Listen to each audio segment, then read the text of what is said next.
Welcome learners to Unacademy. So today in this session we are going to discuss 10 golden tips and tricks to secure All India Rank 1 in GATE 2025 CSIT. तो जी हाँ, आज हम discuss करने वाले हैं 10 golden tips and tricks को जिससे कि आपको गेट एग्जाम में क्रैक करना आसान होगा। और ये ट्रिक्स आपको बहुत इंपॉर्टेंट है। अगर आप अभी से फॉलो कर लेते हैं तो आपके लिए काफ़ी आसान है ऑल इंडिया रैंक 1 सिक्योर करना। वैसे तो ऑल इंडिया रैंक 1 सिक्योर करना सबके लिए आसान नहीं है, क्योंकि ये जो 10 गोल्डन टिप्स एंड ट्रिक्स है, अगर उसको कोई प्रॉपरली ईमानदारी से फॉलो करता है तभी जा करके, और ये जर्नी इतनी आसान नहीं रहेगी, क्योंकि ऑल इंडिया रैंक 1 इतने कंपटीशन में ऑल इंडिया रैंक बनना इतना आसान नहीं है ना। तो ये टिप्स एंड ट्रिक्स को पर अगर आप फॉलो कर लेते हैं तो डेफिनेटली यू कैन। तो यहाँ पर एक डाउट है यशवंत का। यस यशवंत, आपका क्या डाउट है? What is your doubt? Well, this is not a doubt clearing session. पहले हम टिप्स एंड ट्रिक्स को डिस्कस करेंगे, उसके बाद आपके डाउट्स को डिस्कस करेंगे यशवंत। तो तब तक के लिए बने रहे सेशन में। तो सेशन को स्टार्ट करने से पहले आपको कुछ इंपॉर्टेंट चीज़ें मैं आपको बताना चाहती हूँ, और वो ये है कि अभी अनअकैडमी सब्सक्रिप्शन पे एक बहुत अच्छा ऑफर चल रहा है, जहाँ पे अगर आप गेट 2025 की प्रिपरेशन करना चाहते हैं तो आप इस सब्सक्रिप्शन को अवेल करके कर सकते हैं, क्योंकि अभी गेट 2025 को प्रिपेयर करने के लिए 9 मंथ्स का सब्सक्रिप्शन सिर्फ 10,000 रुपये अवेलेबल है। ठीक है, तो 9 मंथ्स का आप 10,000 मिल जाएगा, और 1 ईयर का प्लस अगर आप लेते हैं तो इट इज़ 12,000। 2 ईयर का प्लस 18,000 एंड 36 मंथ का प्लस मतलब कि 3 साल का 21,000 में। तो आप इस रेफरल कोड को यूज़ कीजिएगा। जब भी आप अनअकैडमी सब्सक्राइब करें आप इस रेफरल कोड का यूज़ करें, ताकि आपको ये डिस्काउंट मिल जाए और मेरी पर्सनल गाइडेंस मिल जाए। ये ऑफर सिर्फ 30 जून तक वैलिड है, और इस ऑफर को अवेल करना है तो आप आज ही अवेल कर लें, क्योंकि मेरे डेटा स्ट्रक्चर का कंप्लीट कोर्स चल रहा है, और ये कंप्लीट कोर्स की कुछ क्लासेस हो गई हैं। तो आप अगर आज ज्वाइन करते हो तो आप लेट नहीं होंगे इस कोर्स में। और टॉप का कंप्लीट कोर्स मैं 30 जून से स्टार्ट करने वाली हूँ। ये संकल्प बैच आपका स्टार्ट हो गया गेट 2025 के लिए। ये स्टार्ट होगा 30 जून से, जिसमें कि मैं टॉक स्टार्ट कर रही हूँ। और ये बैच है गेट 2025 का। प्रेरणा बैच है गेट 2026 का, ये भी 30 जून से स्टार्ट हो रहा है, जहाँ पे मैं टॉक का कोर्स स्टार्ट कर रही हूँ। ठीक है, डेटा स्ट्रक्चर ऑलरेडी मेरा चल रहा है, टॉक आने वाला है। ये अपकमिंग कोर्सेज का शेड्यूल है, जहाँ पे नवंबर मंथ तक आपका पूरा सिलेबस कंप्लीट हो जाएगा, और फिर दिसंबर जनवरी में आप टेस्ट सीरीज और रिवीजन कर पाओगे। जितने भी सब्जेक्ट के कोर्सेज मेरे आते हैं उसका मैं एक डेडिकेटेड व्हाट्सएप ग्रुप बनाती हूँ, जहाँ पे डेली प्रैक्टिस प्रॉब्लम आपके साथ शेयर किया जाता है। तो ये डेटा स्ट्रक्चर का सब्जेक्ट है, तो इसका भी ग्रुप है जहाँ पे डीपीपी क्लास के तुरंत बाद मिलती है। और थ्योरी ऑफ कंपटीशन का भी मैंने व्हाट्सएप ग्रुप बनाया है, जहाँ पे तुरंत क्लास के बाद आपको डीपीपी शेयर की जाएगी। वैसे हर एक सब्जेक्ट का एक डेडिकेटेड व्हाट्सएप ग्रुप बनता है।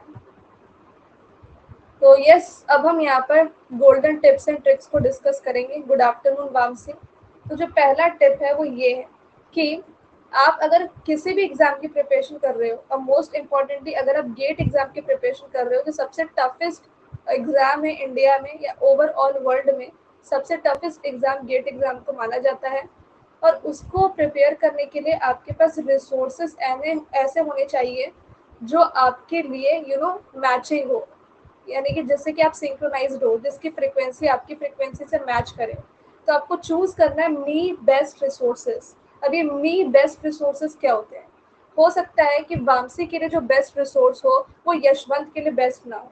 ये हो सकता है कि वामसी को इंग्लिश में पढ़ने की आदत हो, तो वो उन फैकल्टी को फॉलो करते हो जिस फैकल्टी का लैंग्वेज इंग्लिश हो, पर Yashwant is like quite comfortable with a lecturer जो हिंदी में पढ़ाता हो। तो इसलिए ज़रूरी नहीं है कि जो सबके लिए बेस्ट रिसोर्स है वही आपके लिए बेस्ट रिसोर्स है, क्योंकि यही गलती अक्सर most of the time most of the students करते हैं। वो ये देखते हैं कि भीड़ कहाँ पे है, और जहाँ पे भीड़ इकट्ठा होता है और वहाँ पे वो जाकर के भीड़ चाल में वही काम करने लगते हैं जो बाकी कर रहे हैं। पर उन्हें ये पता होना चाहिए कि बाकियों की फ्रिक्वेंसी और आपकी फ्रिक्वेंसी में अंतर है। हो सकता है कि वामसी की फ्रिक्वेंसी फैकल्टी ए से मैच कर रही हो, पर यशवंत की फ्रिक्वेंसी फैकल्टी ए से मैच नहीं कर पा रही हो, चाहे फैकल्टी ए कितना भी फेमस और कितना भी अच्छा पढ़ाने वाला हो। बट जब फैकल्टी बी को यशवंत ने फॉलो किया तो उसने ये पाया कि हाँ, फैकल्टी बी जो है उसकी फ्रिक्वेंसी से मैच कर रही है। तो आपको यहाँ पे बहुत ही ज़्यादा सतर्क रहने की ज़रूरत है, क्योंकि आजकल भी सोशल मीडिया का ज़माना है। और वहाँ पे लोग देखते हैं कि भाई जहाँ पे ज़्यादा भीड़ है, जहाँ पे ज़्यादा फीडबैक्स दिख रहे हैं, गुड रिव्यूज़ दिख रहे हैं, वहाँ पे भागे चले जाते हैं। तो अब वो रिव्यू आपके सही है कि गलत है आपको क्या पता, फेक रिव्यू है ओरिजिनल रिव्यू आपको क्या पता। इसीलिए इट्स वेरी इंपॉर्टेंट कि अगर आप किसी भी रिसोर्सेज को सेलेक्ट करने जा रहे हो, अगर आपको डिस्क्रीट मैथमेटिक्स पढ़ना है, थ्योरी ऑफ कंपटीशन पढ़ना है, आप गए, आपने देखा कि अच्छा इसका रिव्यू अच्छा है, बिना पढ़े आपने उस फैकल्टी को फॉलो नहीं किया, ना आपने उसकी फ्री क्लास देखी, और आपने सिर्फ रिव्यू पढ़ करके ये डिसीजन बना लिया कि हाँ मुझे तो भाई इसी से पढ़ना है क्योंकि इसने इतने सारे रैंकर्स निकलवाए, इसका रिव्यू इतना अच्छा है, पर आपको क्या पता है कि वो रिव्यू सही है कि गलत है। तो इसलिए इस चीज़ पे आप बिल्कुल भी डिपेंड मत रहिए क्योंकि ये एक फ्रॉड है। अब सही तरीका क्या है रिसोर्स को सेलेक्ट करने का, तो आप किसी भी सब्जेक्ट को अगर पढ़ना चाहते हैं, लाइक आप थ्योरी ऑफ कंपटीशन को पढ़ना चाहते हैं, डिस्क्रीट को पढ़ना चाहते हैं, आप एक फैकल्टी को सेलेक्ट करने से पहले उसके फ्री क्लास को जाकर के देखिए, और आप ये देखिए कि उसके फ्री क्लास में उसने जो पढ़ाया क्या वो आपको समझ में आया। और आप लाइव जाकर के जरूर पढ़िएगा, आप रिकॉर्डेड किसी भी फैकल्टी को चूज मत कीजिएगा क्योंकि रिकॉर्डेड में आपको उतनी जानकारी नहीं हो पाएगी जितना कि आप लाइव में जाकर के जानकारी ले सकते हो। आप लाइव क्लास में जाओ, फ्री लाइव क्लास में जाओ उस पर्टिकुलर एजुकेटर के, और आप उससे डाउट्स पूछो। ठीक है, आप उससे डाउट्स पूछो, आप देखो कि आप डाउट्स पूछ रहे हो तो क्या आपके डाउट को वो एजुकेटर क्लियर कर रहा है। पहली बात है कि अगर वो एजुकेटर आपको नोटिस कर रहा है, आपके डाउट को क्लियर कर रहा है और आपको उसका समझ में आ रहा है, तो ये तीन चीजें अगर हो रही हैं उस लाइव क्लास में, दो तीन लाइव क्लास ले लो, एक लाइव क्लास से नहीं पता चलता है, दो तीन लाइव क्लास ले लो और एक पर्टिकुलर एजुकेटर कर लो। अगर दो तीन लाइव क्लास लेने के बाद आपको लग रहा है कि यार मैं तो इतना डाउट पूछ रहा हूँ, ये तो मेरे डाउट को क्लियर ही नहीं कर रहे हैं, ना मुझे नोटिस कर रहे हैं ये, और ना मुझे इनका कुछ समझ में आ रहा है। ठीक है, पहली बात है कि अगर समझ में आ रहा है, सबसे इम्पोर्टेंट ये है कि जो वो एजुकेटर पढ़ा रहा है आपको, अगर वो आपको समझ में आ रहा है तो बेस्ट है भाई। बट अगर वो आपके डाउट को क्लियर नहीं कर पा रहा है या फिर आपको अवॉइड कर रहा है, आपको नोटिस नहीं कर रहा है, तो फिर ये गलत है, तो फिर ये गलत है। फिर आपको एजुकेटर चेंज कर लेना, और आपको ये काम करने में 3 से 4 दिन लगने चाहिए, उससे ज़्यादा नहीं। क्योंकि अगर आप रिसोर्स को सेलेक्ट करने में 3 से 4 दिन दे रहे हो तो वेस्ट नहीं, आपको लग रहा हो कि अरे बाप रे रिसोर्सेज को ही चूज करने में 3 से 4 दिन लग रहे हैं, तो ये सही है। क्योंकि अगर गलत रिसोर्स आपके हाथ में आ गया ना तो आपका 1 साल बर्बाद हो सकता है, एक अटेम्प्ट बर्बाद हो सकता है। इसलिए बहुत सोच समझ के, फूक फूक करके पहला कदम आपको रखना है, और ये कदम आपने जितनी सफाई से किया उतना ही आपके लिए आगे का जो स्टेप होगा वो आसान होगा। ठीक है, जरूरी नहीं कि बेस्ट रिसोर्स में आप कोई कोचिंग को ही ज्वाइन करें, आप बुक को भी ज्वाइन कर सकते हैं क्योंकि book is the best friend. अब वो डिपेंड करता है कि आप बुक से कितने कंफर्टेबल हो। आजकल के ज़माने में मैंने जितने भी मतलब कि टॉपर्स का इंटरव्यू लिया है, most of them are saying कि मैम मैंने तो भाई बुक को छुआ तक नहीं। अभी मैंने थोड़े दिन पहले ही एक इंटरव्यू लिया था all India rank 447 Shreya Mishra का। उन्होंने साफ साफ कहा कि मैंने मैम एक कोचिंग ज्वाइन की थी। ठीक है, मैं किसी कोचिंग का यहाँ प्रमोशन नहीं करना चाहती हूँ, चाहे वो अनअकैडमी क्यों ना हो या कोई और क्यों ना हो। तो यहाँ पर उन्होंने एक कोचिंग को ज्वाइन किया था, और मैंने बोला कि आपने बुक्स कोई भी मतलब रेफर किए थे, तो उन्होंने बोला कि नहीं मैंने बुक तो अभी तक छुआ भी नहीं था, कभी भी छुआ नहीं था, मुझे यहाँ तक ये भी नहीं पता है कि स्टैंडर्ड बुक्स क्या क्या है एक पर्टिकुलर सब्जेक्ट के। ठीक है, और उन्हें आज आईएससी बैंगलोर मिल चुका है, ISC Bangalore M Tech computer science उनको मिल चुका है। तो ज़रूरी नहीं है कि रिसोर्सेज में आप बुक्स को ही फॉलो करें, या ये भी ज़रूरी नहीं कि आप रिसोर्सेज में कोचिंग को ही ज्वाइन करें, क्योंकि ऐसे भी बहुत सारे एस्पिरेंट्स हैं जिन्होंने सिर्फ बुक से पढ़ करके गेट एग्जाम को निकाला, और ऐसे भी बहुत सारे एस्पिरेंट्स हैं जिन्होंने कोचिंग से पढ़ करके बिना बुक को छुए एग्जाम निकाला। It depends on your understanding कि आपको बुक से समझ में आ रहा है, या फिर आपको कोई कोचिंग से समझ में आ रहा है, या फिर आपको एक पर्टिकुलर एजुकेटर से समझ में आ रहा है, कैसे समझ में आ रहा है। It totally depend on you, but जितना जल्दी आप ये स्टेप को क्लियर करोगे उतना ही आपके लिए अच्छा है, क्योंकि तभी आपका एक ऐसा पॉइंट आएगा जहाँ पे अपने एग्जाम की प्रिपरेशन स्टार्ट करोगे। तो अपने एग्जाम की प्रिपरेशन को स्टार्ट करने के लिए ये स्टेप बहुत ध्यान से आपको चूज करना है। मैंने क्या बोला, आप कोई ऐसे बुक को सिलेक्ट करो जिस बुक को आप समझ पा रहे हो, जिस बुक को पढ़ने से आपको कोई डाउट नहीं आ रहा है। देखो, बुक से पढ़ने से और कोचिंग से पढ़ने से एक प्रॉब्लम क्या है? बुक से पढ़ने से प्रॉब्लम ये है कि अगर आपका कोई डाउट है तो डाउट को क्लियर करने वाला कोई नहीं है, no one is there. But अगर आप कोई कोचिंग को ज्वाइन करते हो, मैंने क्या बोला, कोचिंग आप ऐसे ही मत ज्वाइन कर लेना। आप किसी भी कोचिंग को ज्वाइन करने से पहले उसके 3-4 लाइव क्लासेस लो और देखो कि वहाँ पे फैकल्टीज आपको जो पढ़ा रहे हैं वो आपको समझ में आ रहा है, आपको वो नोटिस कर रहे हैं कि नहीं, आपको वो डाउट क्लियर कर रहे हैं कि नहीं। पहला तो ये है। तो कोचिंग में क्या है कि अगर आपने 3-4 फ्री लाइव क्लासेस देखे हैं और आपको कॉन्फिडेंस है कि हाँ यार मेरे तो सारे डाउट क्लियर हो रहे हैं, मुझे तो सब कुछ समझ में आ रहा है, 3-4 क्लासेस आपको आराम से समझ में आएगा कि आपको ज्वाइन करना चाहिए कि नहीं। तो ऑब्वियस सी बात है कि कोचिंग वो वाला अगर आप ज्वाइन करोगे जिसको आपने प्रॉपर्ली चेक किया है, तो वहाँ पे तो आपका डाउट क्लियर करने का जो सीन है वो परफेक्ट चलेगा, आपका कोई डाउट नहीं रहेगा। और डाउट क्लियर होना चाहिए, क्योंकि जितना कंसेप्ट में क्लैरिफिकेशन होगा उतना ही आपको आसानी होगी प्रैक्टिस करने में, रिवीजन करने में, प्रॉपर नोट्स बनाने में, शॉर्ट नोट्स बनाने में, प्रीवियस ईयर क्वेश्चन को सॉल्व करने में और टेस्ट सीरीज देने में। क्योंकि आगे के जितने भी स्टेप्स हैं वो इस फर्स्ट स्टेप पे डिपेंड करते हैं कि आपने रिसोर्स कौन सा चूज किया है। बुक से पढ़ने में एक और प्रॉब्लम ये है कि थोड़ा सा बोरिंग तो होता है, क्योंकि बुक्स में क्या आपको रीड करना पड़ेगा और कोई टिप्स एंड ट्रिक्स नहीं। हो सकता है कि बुक से पढ़ने में आपको जितना ज़्यादा टाइम लग रहा हो, 1 घंटा आपको लगा बुक से पढ़ने में एक टॉपिक को, पर वही टॉपिक कोचिंग में 10 मिनट में एक एजुकेटर ने मस्त तरीके से बता दिया। तो बेसिकली जो कोचिंग होती है वहाँ पे कुछ ट्रिक्स भी बताए जाते हैं जिसके हेल्प से हम एक कंसेप्ट को आराम से याद कर सकते हैं, आराम से पढ़ सकते हैं और इंजॉय करके पढ़ सकते हैं। वो आपको बुक्स में नहीं मिलेंगे। बुक्स में एक प्रॉब्लम ये भी होती है कि ये टाइम टेकिंग होता है, बहुत ज़्यादा टाइम लगता है एक पर्टिकुलर कंसेप्ट को पढ़ने में। बल्कि कोचिंग में क्या होता है कि आपका टाइम सेव होता है, बिकॉज एक एजुकेटर आता है, एक्सपीरियंस्ड एजुकेटर, और वो आपको एक टॉपिक को आकर के पढ़ाता है और वो टॉपिक बहुत ही कम टाइम में वो पढ़ा भी देता है और प्रैक्टिस भी करवा देता है। बाकी आप स्टैंडर्ड बुक्स को फॉलो अगर करते हो ना, तो स्टैंडर्ड बुक्स में एक प्रॉब्लम ये होती है कि उसमें प्रैक्टिस क्वेश्चंस जो होते हैं वो गेट लेवल के हिसाब से नहीं होते हैं। और यहाँ भी प्रैक्टिस क्वेश्चंस जो होते हैं कोचिंग इंस्टीट्यूट में, एजुकेटर एक टॉपिक को कंप्लीट करता है 10 मिनट में और उस पर फिर बाकी के 50 मिनट में वो प्रैक्टिस करवाता है।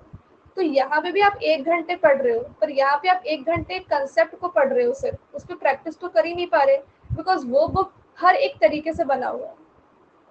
कोई भी आप देख रहे होंगे जितने भी स्टैंडर्ड बुक्स हैं वो कोई डेडिकेटेडली गेट के लिए नहीं बने।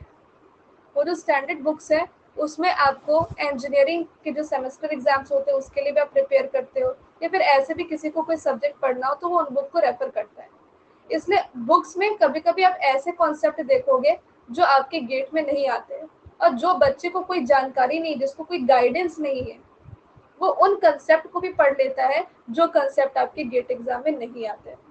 तो बेसिकली मैं यहाँ पर आपको बता देती हूँ कि बुक्स में यानी कि सेल्फ स्टडी और जो कोचिंग है उनमें क्या क्या ड्रॉबैक्स है। देखो, बुक्स में भी ड्रॉबैक्स है तो कोचिंग में भी ड्रॉबैक है, और वो मैं बताती हूँ आपको कैसे। तो पहली बात तो ये है कि बुक्स के बारे में जो पहला डिफरेंस मैंने बताया था कि यहाँ पे कोई डाउट क्लियर करने वाला नहीं है। आपको बुक से आपने पढ़ा, आपको बुक से चीजें समझ में आ रही है तो ठीक है, पर अगर बुक से चीजें समझ में नहीं आ रही है तो आपको कोई डाउट क्लियर करने वाला नहीं होगा, और वो आपका लक है। अगर आपके कॉलेज फैकल्टीज अच्छे हैं तो डेफिनेटली वो आपके डाउट को क्लियर करेंगे। अगर आपके सीनियर्स अच्छे हैं तो वो भी आपके डाउट को क्लियर कर सकते हैं, पर मोस्ट ऑफ द सिचुएशंस में ऐसा ही होता है कि स्टूडेंट्स को डाउट क्लियर करने वाला कोई नहीं होता। वो पढ़ रहा है बुक को, आ रहा है समझ में तो उसके भगवान की कृपा है, और अगर समझ में नहीं आ रहा है तो फिर तो क्या ही कर सकते हैं। कोचिंग में क्या होता है कि अगर आपने अच्छी कोचिंग ज्वाइन की है, अब अच्छी कोचिंग मैंने बता दी कि 3 चीजें जो आपको 3-4 फ्री क्लास में जाकर के चेक करनी है कि आप समझ पा रहे हो एजुकेटर का पढ़ाया हुआ, आपका डाउट वो क्लियर कर रहा है कि नहीं, आपको वो अवॉइड कर रहा है क्या, नोटिस कर रहा है ना आपके डाउट्स को। ये तीनों चीजें अगर वो फुलफिल कर रहा है तो वो कोचिंग बेस्ट है आपके लिए, वो बेस्ट है आपके लिए। और कोचिंग बेस्ट है आपके डाउट को वो जब फ्री क्लास में क्लियर कर रहा है तो ऑब्वियसली बात है कि कोचिंग में तो आपका डेफिनेटली वो डाउट क्लियर होगा ही। ठीक है, तो यस, अचानक से नोटिफिकेशन आ गई है, जैसे कि मैंने आपको पहले ही बताया था क्लास की शुरुआत में ही कि 30 जून से हमारा एक न्यू बैच स्टार्ट हो रहा है, संकल्प बैच, जहाँ पे आपको थ्योरी ऑफ कॉम्पिटिशन का सब्जेक्ट में स्टार्ट कर रही हूँ, तो आप चाहें तो वो ज्वाइन कर सकते हैं।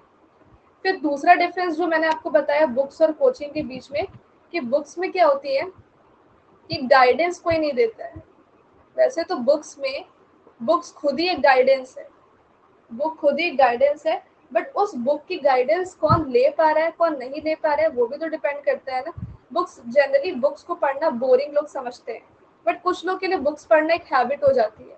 तो ये totally depends on an individual कि वो बुक से कितना ज़्यादा फ्रेंडली है। अगर उसको बुक्स पढ़ना बोरिंग लगता है तो ऑब्वियस सी बात है कि वो बुक से वो गाइडेंस नहीं ले पाएगा जो उसको गेट एग्जाम के लिए चाहिए। और कोचिंग में क्या होता है कि एजुकेटर जो है वो daily to daily live connect होते हैं लर्नर के साथ, तो वो प्रॉपर गाइडेंस दे पाते हैं जो एक बुक डेफिनेटली आपको नहीं दे पाएगा। ओके, तीसरी बात जो डिफरेंस है बुक्स और कोचिंग के बीच में, जो मैंने आपको अभी बताई कि बुक्स टाइम टेकिंग होता है, क्योंकि बुक्स में अगर आप एक कंसेप्ट को पढ़ना चाहते हो तो उस कंसेप्ट को पढ़ने में हो सकता है कि आपको 1 घंटे या 2 घंटे लग जाए, बहुत ही ईजी से कंसेप्ट को। लेकिन चीज़ें बुक्स में बहुत घुमा फिरा के दी जाती हैं, जो स्टैंडर्ड बुक्स की मैं बात कर रही हूँ हर एक सब्जेक्ट के, उसमें चीज़ें बहुत घुमा फिरा के दी जाती है। उसमें कुछ ऐसी भी चीज़ें होती है जो आपके गेट एग्जाम में नहीं आता, और स्टूडेंट्स ना चाहते हुए भी वो पढ़ लेता है क्योंकि उसको लगता है कि यार क्या पता आ गया गेट में। तो यहाँ पे अगेन है कि लैक ऑफ गाइडेंस, क्योंकि उसको कोई एजुकेटर कोई टीचर बताने के लिए नहीं है कि हाँ भाई इस बुक से आपको ये चीज़ें पढ़नी है। तो ऑब्वियसली बात है कि वो डर डर के वो कंसेप्ट भी पढ़ लेगा जो हो सकता है आपके गेट एग्जाम में ना आए।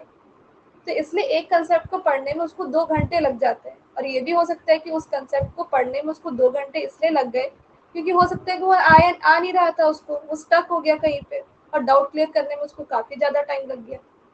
पर कोचिंग में क्या होता है कि अगर आपकी कोचिंग अच्छी है तो फिर टाइम सेव होता है, क्योंकि एक पर्टिकुलर एजुकेटर जो है वो उस कंसेप्ट को सेम कंसेप्ट को आराम से 30 मिनट्स में कवर करवा देगा, और बाकी के 1 घंटे में उसको प्रैक्टिस भी करवा देगा। तो यहाँ पे आप देख रहे हो कि 2 घंटे में यहाँ पे सिर्फ आप कंसेप्ट को क्लियर कर पा रहे हो, बट वही कोचिंग में 1.5 घंटे में आप उस कंसेप्ट को अच्छे से पढ़ रहे हो, फिर उस पर प्रैक्टिस भी कर रहे हो गेट P/Q। तो this is the difference between books and coaching. Okay, और मैंने आपको यहाँ पे ये बताया कि प्रैक्टिस, हाँ तो वो चीज़ है। कंसेप्ट क्लैरिफिकेशन, देखो बुक से जितना अच्छा कंसेप्ट क्लैरिफिकेशन कहीं से नहीं होगा। ये कोचिंग इंस्टीट्यूट में भी क्या होता है, जो टीचर्स होते हैं वो कंटेंट तो बुक से ही उठाते हैं ना। टीचर्स कंटेंट कहाँ से लेकर के आएंगे, उन्होंने भी कोई ना कोई बुक को फॉलो किया, ऑब्वियसली वो स्टैंडर्ड बुक्स को ही फॉलो करेंगे। तो कोचिंग में फ़ायदा ये है कि जो आपको बुक्स है उसको एक रेलिवेंट कंटेंट में कन्वर्जन आपको बना बनाया मिलेगा, और यहाँ से आपको रेलिवेंट कंटेंट खुद डिराइव करना पड़ेगा। तो deriving the relevant content is hectic, पर वही कोचिंग में वो जो रेलिवेंट कंटेंट है वो आपको बना बनाया मिलता है, जो आपको गेट एग्जाम के लिए फॉलो करना है। तो ये मैंने आपको जो अभी तक बताई है ये थी benefits of coaching over books, over self study. But अब इसका ड्रॉबैक क्या है वो भी मैं आपको बताती हूँ। बुक्स में क्या होती है कि स्टूडेंट जो है वो बुक को चेंज कर सकता है। अगर एक बुक समझ में नहीं आ रही है तो वो दूसरे बुक को चेंज कर सकता है, वो दूसरा बुक यूज कर सकता है। तो यहाँ पे चेंजिंग फैसिलिटी है। But in the case of coaching, अगर आपको ये कोचिंग मान लो कि ज्वाइन करने के बाद पसंद नहीं आई, और ये तभी होगा, ये जो 5th स्टेप वो तभी होगा जब आपने फ्री क्लास नहीं देखी होगी। आपने बिना सोचे समझे एक पर्टिकुलर स्टूडेंट की बात सुनी कि हाँ यार ये कोचिंग बहुत अच्छा है, इसके एजुकेटर्स तो मस्त है यार, मैंने तो ज्वाइन कर लिया, मुझे तो काफ़ी बिंदास तरीके से समझ में आ रहा है, तू भी ज्वाइन कर ले। और आपने उसकी सिर्फ इस बात को सुन करके ज्वाइन कर लिया, और अब जब आपने उस पेड क्लास को देखा तो आपको कुछ भी समझ नहीं आ रहा, आपके ऊपर से जा रहा है।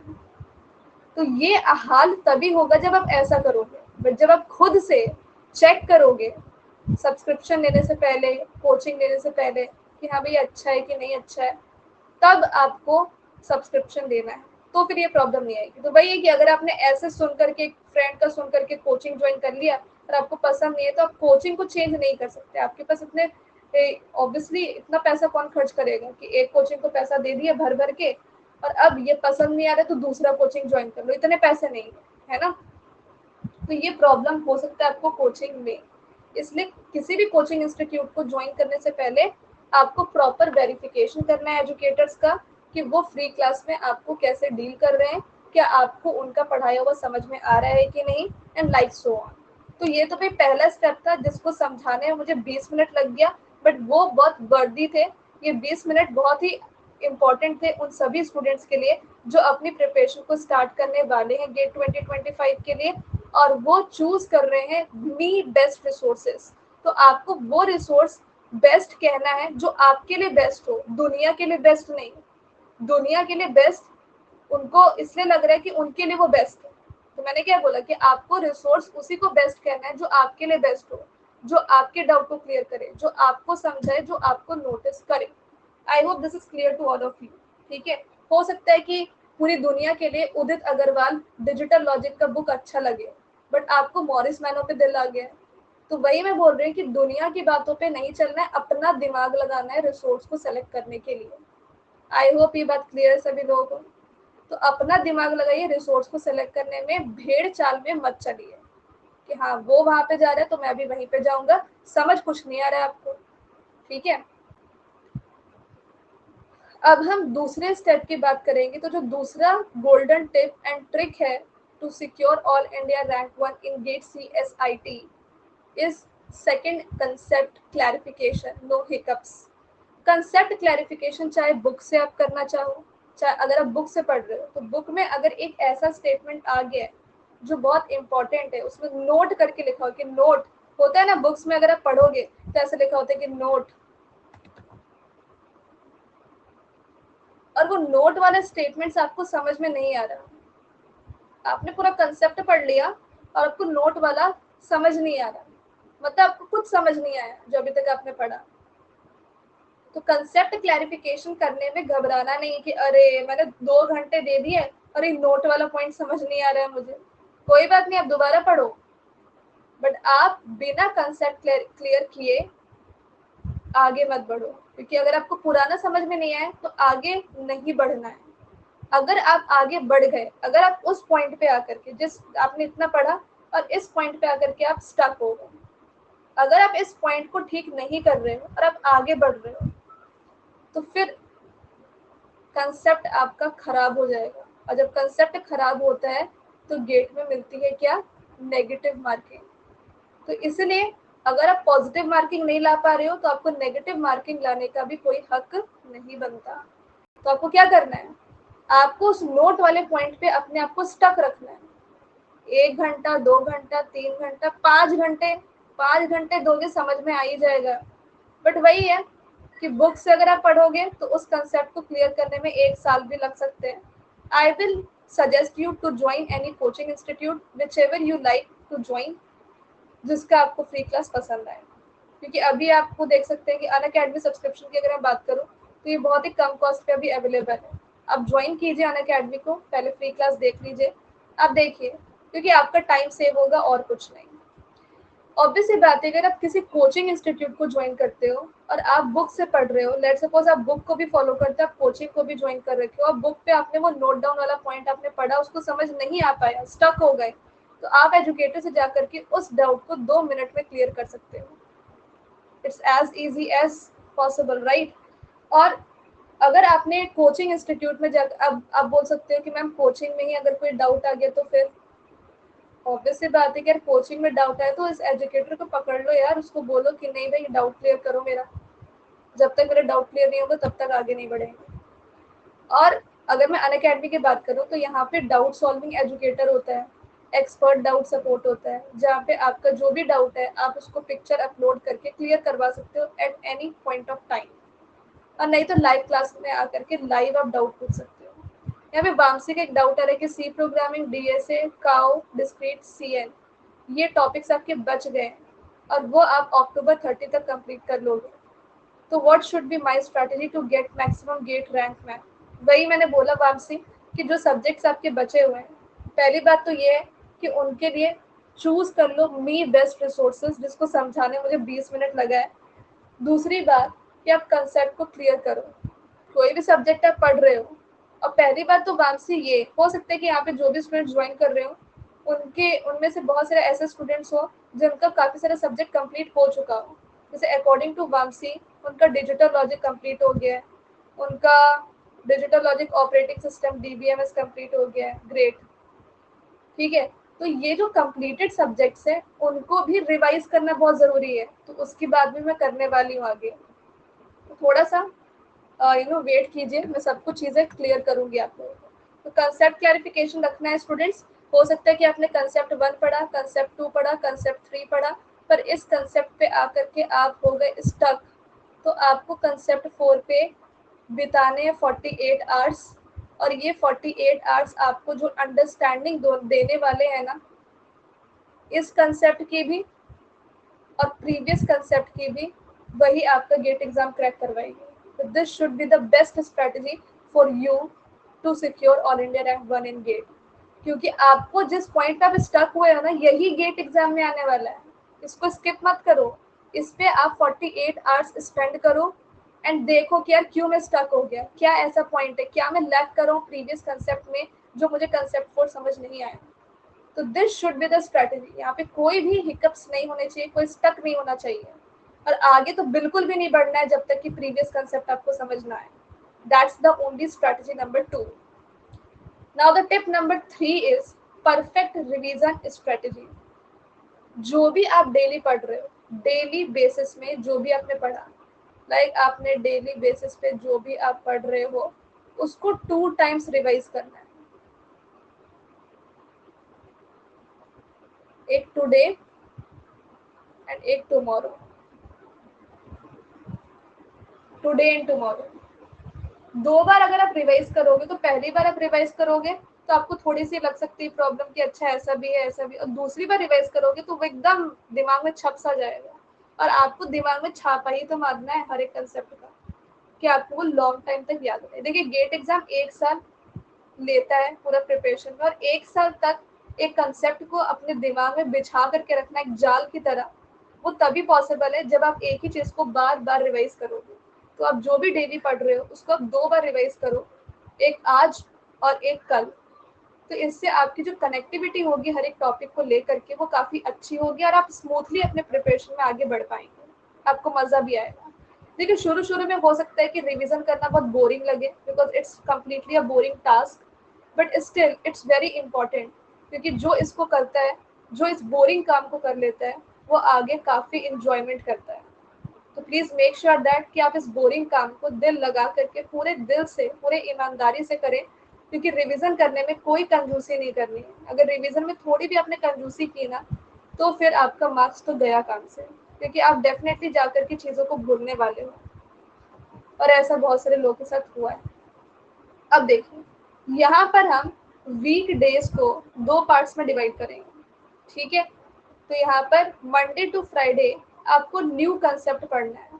You should focus on learning the new concepts पढ़ना, और जो भी आप डेली न्यू कॉन्सेप्ट पढ़ रहे हो उसका प्रॉपर नोट्स बनाना है। बहुत सारे लोगों को ये प्रॉब्लम होती है जानने में कि मैम प्रॉपर नोट्स क्यों बनाएं।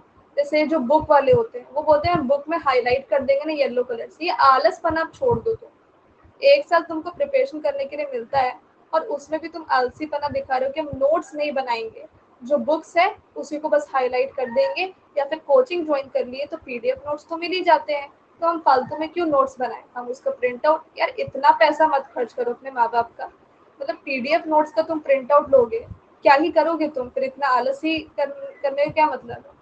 देखो जो भी आप पढ़ रहे हो अगर आप उसको लिखते हो तो लिखने का भी एक फायदा है कि लिखने से चीजें और अच्छे से याद होती है और समझ में भी आती है।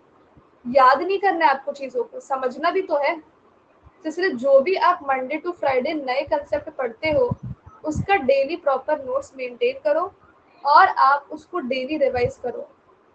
तो मैंने तो बता ही दिया कि 2 बार रिवाइज करना ही है जो डेली आप पढ़ रहे हो, और आपको डेली प्रैक्टिस प्रॉब्लम मिलते हैं, है ना। लाइक अगर आप मेरी क्लासेस ज्वाइन करते हो तो मेरे हर एक क्लास के बाद डीपीपीएस मिलती है, बट अगर आप मेरी क्लास में नहीं हो, आप किसी दूसरे क्लास में हो, या फिर आप कोई बुक से फॉलो कर रहे हो, आपको डीपीपी तो सॉल्व करनी पड़ेगी बॉस। क्योंकि जो भी आप नया कंसेप्ट पढ़ रहे हो, अगर उस न्यू कॉन्सेप्ट को पढ़ने के बाद आपने प्रैक्टिस नहीं की ना, आपको कुछ नहीं हो सकता। जैसे एक कंसेप्ट को पढ़ने के बाद रिवीजन करना जरूरी है, वैसे ही प्रैक्टिस करना भी जरूरी है। इसीलिए Monday to Friday daily basis पे आपको न्यू कंसेप्ट पढ़ना है, फिर उस कंसेप्ट का प्रॉपर नोट्स बनाना है, फिर आप उसको रिवाइज करो टुडे एंड टुमारो, और फिर आप प्रैक्टिस प्रॉब्लम सॉल्व करो। अब डेली प्रैक्टिस प्रॉब्लम में आपका प्रीवियस ईयर क्वेश्चन नहीं, आपको डायरेक्ट जंप नहीं करना है प्रीवियस ईयर क्वेश्चन पे, नहीं तो ये सबसे बड़ी गलती होगी। मैंने देखा है स्टूडेंट्स को कि वो कंसेप्ट पढ़ लेते हैं और डायरेक्ट प्रीवियस ईयर क्वेश्चन पे जंप करते हैं। अरे भाई, परम्यूटेशन एंड कॉम्बिनेशन का एक छोटा सा एग्जांपल पढ़ने के बाद हाउ कैन यू एक्सपेक्ट कि आपसे सीधा गेट पीवाईक्यू सॉल्व हो जाएगा? इतने महारत ठीक कोई नहीं है। इसलिए पहले हमें हमेशा प्रीवियस ईयर क्वेश्चन को सॉल्व करने से पहले कुछ इजी लेवल के क्वेश्चन को सॉल्व करना चाहिए, और उसके बाद प्रीवियस ईयर क्वेश्चन पे जाना चाहिए। तो पहले आपके पास डेली प्रैक्टिस प्रॉब्लम्स होनी चाहिए, कुछ बेसिक लेवल की प्रैक्टिस प्रॉब्लम्स होने चाहिए जो आपके कंसेप्ट को और भी ज्यादा स्ट्रॉन्ग बनाए, और फिर उसके बाद तुम जंप करो प्रीवियस ईयर क्वेश्चन पे। पर मंडे टू फ्राइडे अगर आप प्रीवियस ईयर क्वेश्चन सॉल्व कर सकते हो तो इट्स वेरी गुड, नहीं तो हमारे पास सैटरडे संडे है। ठीक है, तो this should be the step.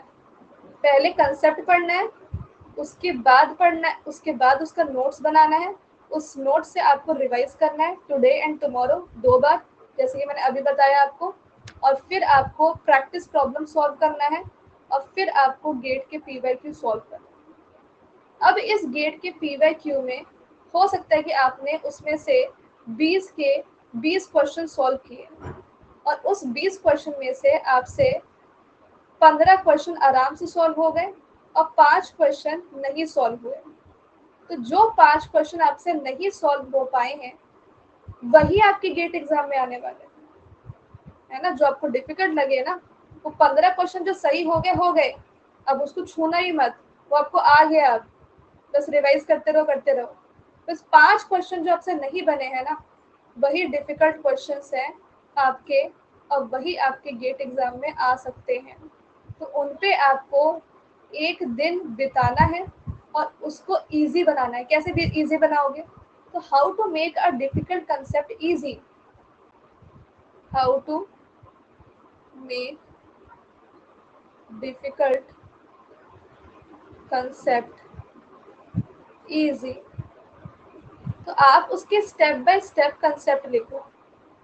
जो भी डिफिकल्ट कंसेप्ट, जैसे कि मान लो कि आपका प्लेनर ग्राफ का एक क्वेश्चन था जो गलत हो गया, अब वो प्लेनर ग्राफ का जो क्वेश्चन जो गलत हुआ, उसका सॉल्यूशन रीड करने के बाद आपको समझ में आ गया। हो सकता है कुछ ऐसे भी क्वेश्चन हो जो सिली मिस्टेक्स आ रहे हैं, तो वो आपने समझ लिया, स्टेप बाय स्टेप लिखा कि हाँ भी प्लेनर ग्राफ ये होता है, उसमें कोई एज क्रॉसिंग नहीं होनी चाहिए, मैंने ये गलती की थी। ये लिखना जरूरी है, चाहे वो सिली मिस्टेक ही क्यों ना हो, चाहे वो क्वेश्चन आपको आता ही क्यों ना हो, फिर भी अगर आपने उसको गलत किया है तो आपको स्टेप बाय स्टेप उसका कंसेप्ट लिखना है, सोल्यूशन लिखना है, और अपने मिस्टेक बुक में उसको लिखना है। तो जो भी क्वेश्चंस गलत हो रहे हैं, उसके लिए मिस्टेक बुक अलग से रखो, और उस मिस्टेक बुक में आप उस कंसेप्ट को लिखो जो आपने गलत किया क्वेश्चन सॉल्व करते वक्त, और उसका स्टेप बाय स्टेप कंसेप्ट लिखो।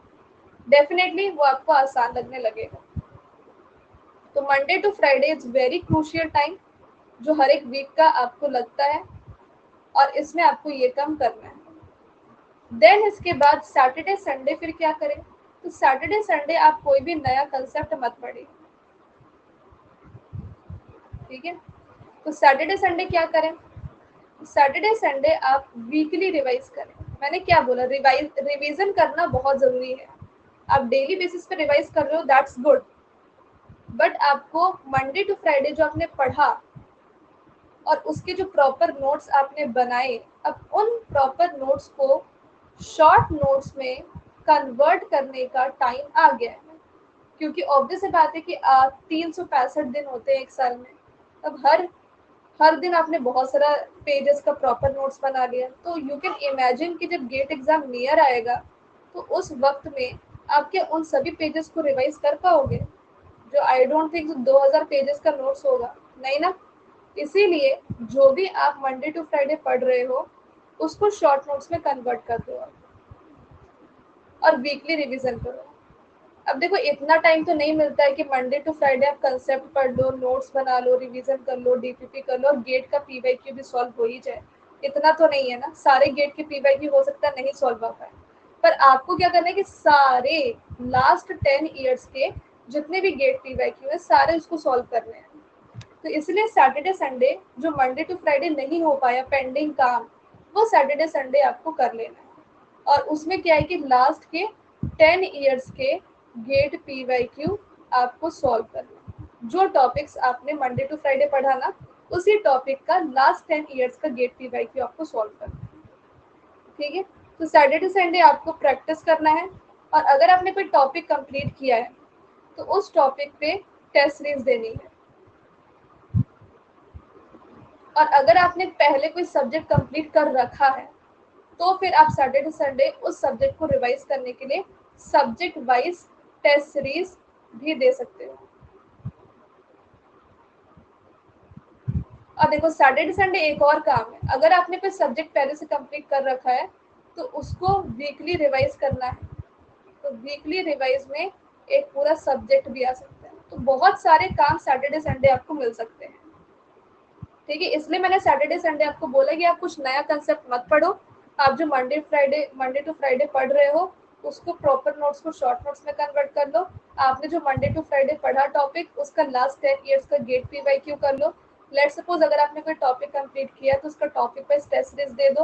और लेट सपोज अगर आपने कोई सब्जेक्ट कंप्लीट किया है तो उसको वीकली रिवाइज करके उस पर एक सब्जेक्ट वाइज टेस्ट सीरीज दे दो। इतना काम आप सैटरडे संडे करो, क्योंकि आपको नए सब्जेक्ट को तो पढ़ना ही है, पर साथ ही साथ पुराने सब्जेक्ट को भी अपने माइंड में रिटेन करके रखना है। ठीक है, तो यहाँ पे 5 गोल्डन टिप्स एंड ट्रिक्स तो अभी तक मैंने आपके साथ शेयर कर दी है। अगर कोई डाउट है तो आप पूछ सकते हैं।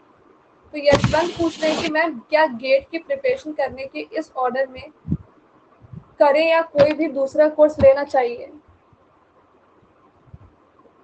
मैम डिस्क्रीट मैथ क्या मैं रिकॉर्ड से मैम क्या एप्टीट्यूड मैथ से स्टार्ट कर सकते हैं। देखिए हो सकता है कि बहुत सारे स्ट्रेटेजी क्लास में आपको ये गाइडेंस मिल रही हो कि नहीं यही सब्जेक्ट सीक्वेंस फॉलो करो, नहीं यही सब्जेक्ट सीक्वेंस फॉलो करो। अब एक बात आप समझिए थोड़ा ध्यान से, दिमाग लगा करके, कि अगर कोई एजुकेटर है और वो एजुकेटर सिर्फ एल्गोरिदम ही पढ़ाता है, सिर्फ एल्गोरिदम ही पढ़ाता है, बट वो अगर आपको बोल रहा है कि नहीं एल्गोरिदम को पढ़ने से पहले आपको कोई प्रीरिक्विजिट की जरूरत नहीं है, क्योंकि एल्गोरिदम से पहले जो भी चीजें पढ़नी होती है सी और डेटा स्ट्रक्चर में वो भी चीजें मैं आपको कवर करवा दूंगी, फिर क्यों टेंशन ले रहे हो। आपने एजुकेटर 1 से एक बात सुनी और वो अपने दिमाग में बैठा लिया, और अब एजुकेटर 2 की बातों पे आपको विश्वास नहीं हो रहा है। मैं जिस एग्जांपल ले रही हूँ कि because this is not only with you Yashwant, बहुत सारे स्टूडेंट्स ऐसे हैं जिनके माइंड में पता नहीं किसने ये डाल रखा है और वो डाल करके बैठे हुए हैं। तो ऐसा कोई सब्जेक्ट चेन फॉलो करने की जरूरत नहीं है, आप जिससे भी कंफर्टेबल है जिस भी सब्जेक्ट को स्टार्ट करना चाहते हैं आप कर सकते हैं। और रही बात एप्टीट्यूड की, इंजीनियरिंग मैथमेटिक्स की, तो उनका तो कोई प्रीरिक्विजिट नहीं है, आप डेफिनेटली उससे स्टार्ट कर सकते हैं। और रही बात डिस्क्रीट मैथमेटिक्स की, तो सबसे ब्यूटीफुल बात पता है क्या है डिस्क्रीट मैथमेटिक्स सब्जेक्ट में, कि ये एक ऐसा सब्जेक्ट है जिसको यूनिट्स में डिवाइड कर रखा है। डिस्क्रीट मैथमेटिक्स को, talking about discrete mathematics subject एक ऐसा खूबसूरत सा सब्जेक्ट है जिसमें कि पहला यूनिट हम पढ़ते हैं प्रेडिकेट लॉजिक।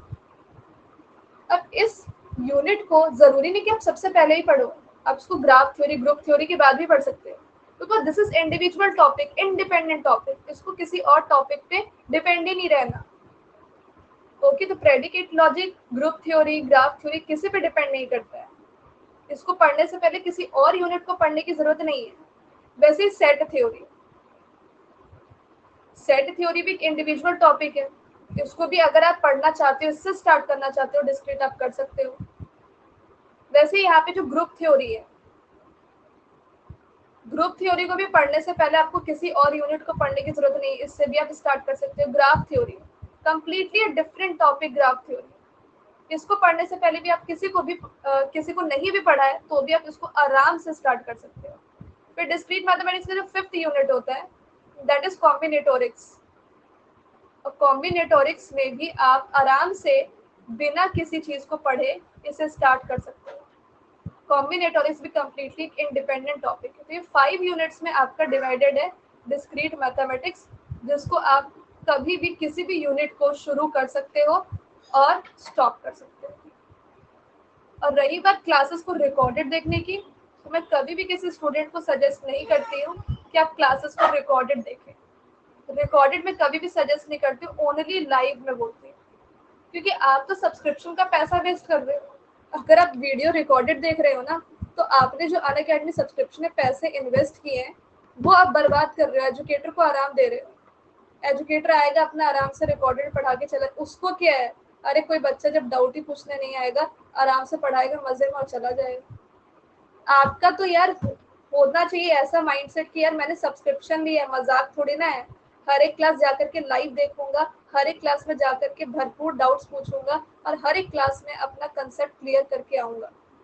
मैं तो समझ नहीं पाती हूँ कि बच्चों का दिमाग किस डायरेक्शन में रहता है। Why you want to see recorded if there is a benefit of live and you have paid for it, you have paid for it. क्यों पैसे बर्बाद करने चीजों को रिकॉर्डेड देख करके। रिकॉर्डेड में सबसे अब मैं आपको एक टेबल और बना करके देती हूँ। Like if you have joined online coaching institute and आप कंफ्यूज्ड हो कि मैं लाइव देखूं कि रिकॉर्डेड, तो let me tell you the difference. और ये डिफरेंस देख करके आप शॉक रहने वाले हो, लाइव क्लास और रिकॉर्डेड।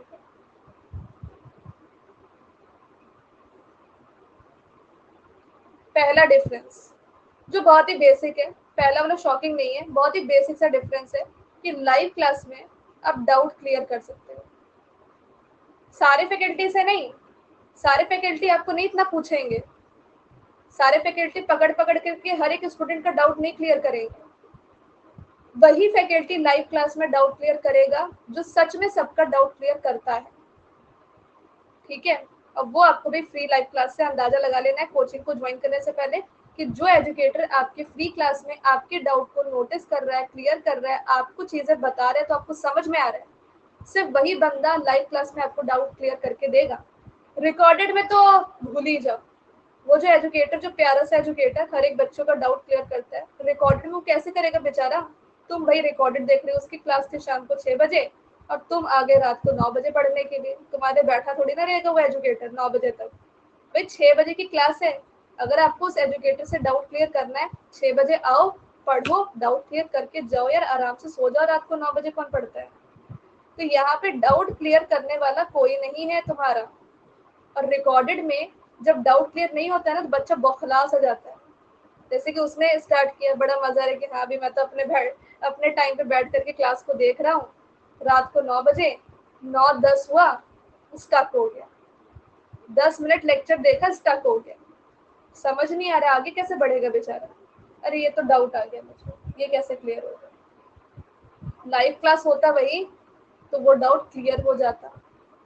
तो तुम समझो इस बात को कि रिकॉर्डेड देखने के नुकसान ज्यादा है, फायदा तो कोई दिख ही नहीं रहा मुझे।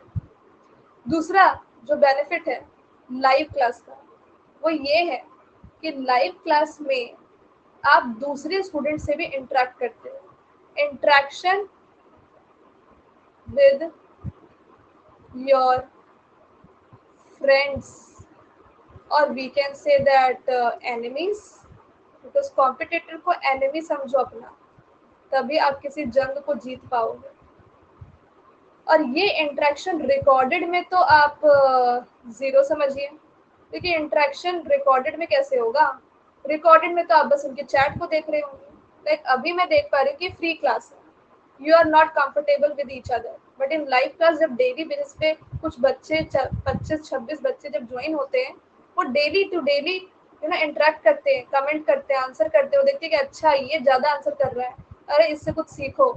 एक बच्चे ने डाउट पूछा, उसका डाउट एजुकेटर क्या बताएगा, उससे पहले कोई दूसरा बच्चा क्लियर कर देता है। तो ये सारी जो अमेजिंग थिंग्स है ना, वो आपको सिर्फ लाइव क्लास में देखने को मिलेंगी, जहाँ पे कुछ set of students daily class को आते हैं, टाइम को ज्वाइन करते हैं, उस टाइम पे डेली बेसिस पे आकर के पढ़ते हैं, कमेंट करते हैं, दूसरे बच्चे को सिखाते हैं और खुद भी कुछ सीख करके उनसे जाते हैं। यही तो है मजा, और यही तो होती है पढ़ाई, और यही तो तरीका होता है पढ़ने का। बट अगर आप रिकॉर्डेड पे बेस्ड रहोगे, आप रिकॉर्डेड आओगे कि हाँ यार ये स्टूडेंट तो काफी अच्छा रिकॉर्डेड में बेसिकली क्या होता है ना, स्टूडेंट्स चैट्स को हाइड कर देते हैं और उनको लगता है कि वही महारत है। उनको ये नहीं पता कि कंपटीशन पहले ही कितना टफ है और तुम कितने डम हो चुके हो अब तक। तो this is the problem with recorded class learners. ऐसा नहीं है कि स्टूडेंट्स ने रिकॉर्डेड देख करके गेट एग्जाम क्रैक नहीं किया, किया है, झूठ क्यों बोलूं मैं। सिर्फ ऐसे भी स्टूडेंट्स हैं जिन्होंने लाइव क्लास नहीं देखा बट वो रिकॉर्डेड वीडियो से बेस्ड रहे और उन्होंने भी गेट एग्जाम क्रैक किया। कैसे, वो समझो। ऐसे भी स्टूडेंट्स हैं जो लाइव नहीं आते पर वो एजुकेटर से कनेक्टेड रहते हैं, रिकॉर्डेड देखते हैं पर एजुकेटर से कनेक्टेड रहते हैं।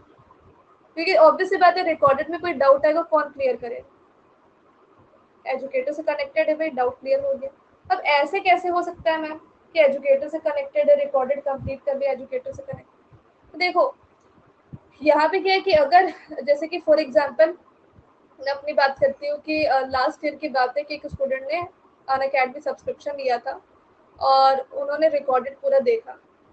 वो क्या करते थे कि डेली बेसिस पे क्लासेस को देखते थे और डेली बेसिस पे उनको जो जैसे कि उनकी जॉब रहती थी, शाम को 6 बजे क्लास को नहीं अटेंड कर पाते थे, वो शाम को 9 बजे क्लास अटेंड करते थे और फिर वो सुबह मुझसे डाउट पूछते थे और मैं उनका डाउट क्लियर कर देती थी, ठीक है।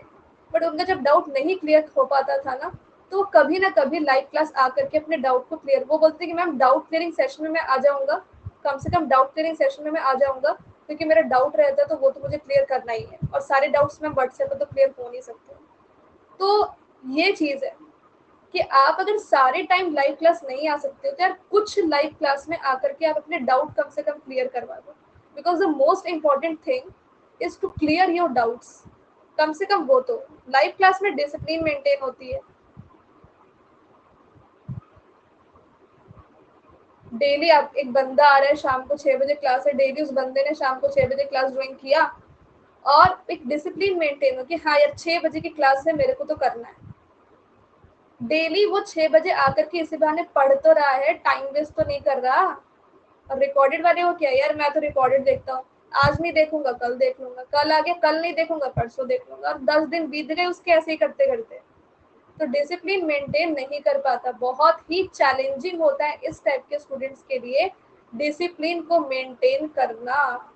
और वो चैलेंज जो है वो चैलेंज ही बन के रह जाता है पूरे लाइफ में, ठीक है। तो लाइव क्लास और रिकॉर्डेड में ये डिफरेंस होता है। और क्या डिफरेंस होता है मैं आपको बताऊं।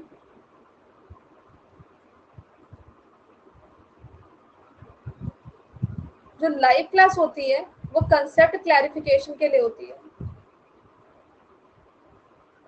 किसी भी कोचिंग इंस्टीट्यूट में जो हम लाइव क्लास देते हैं वो कंसेप्ट को क्लियर करने के लिए देते हैं, और रिकॉर्डेड वीडियोस सिर्फ रिवाइज करने के लिए दिया जाता है, सिर्फ रिवाइज करने के लिए।